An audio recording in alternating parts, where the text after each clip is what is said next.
In a future 50 years from now, the Neura Corporation has established a vast artificial intelligence center, Neura Hive.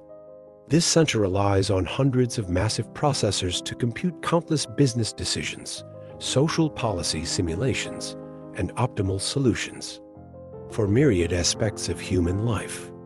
Over time, humanity has ceded control of social management to AI, making Neura Hive a central pillar of global politics and economics. But then, something strange began to happen. 2 weeks ago, Neura Hive's server systems started experiencing frequent anomalies, data processors crashing, signal interference, garbled computation results, and even complete shutdowns. The technical team inspected the hardware and software systems of each server, but found no root cause.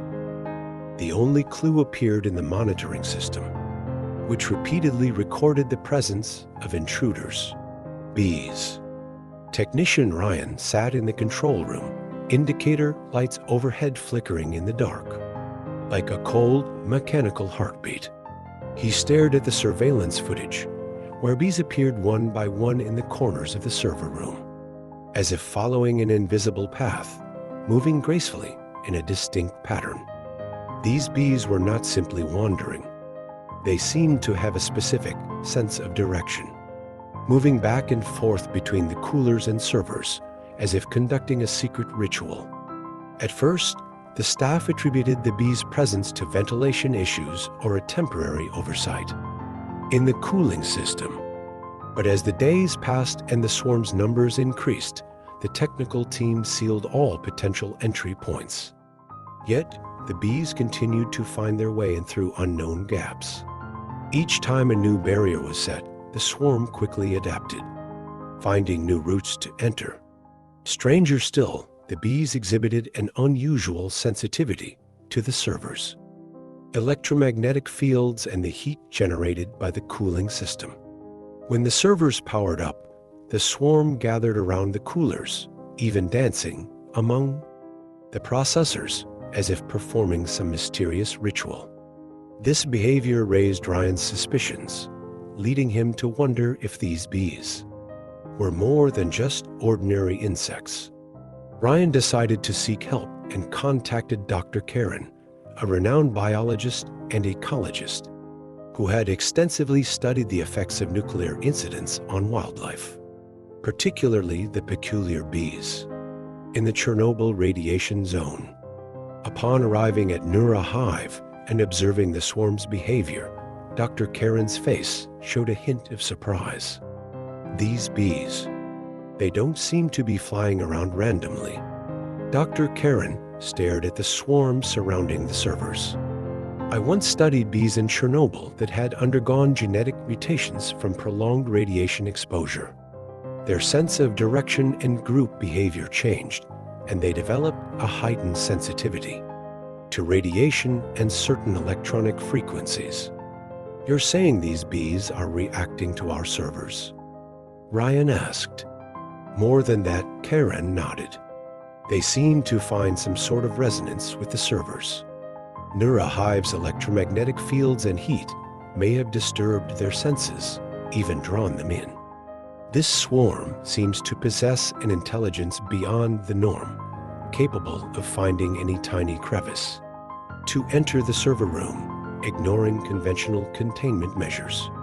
The bees' invasion intensified. Late at night, surveillance footage showed them tracing elegant paths around the servers.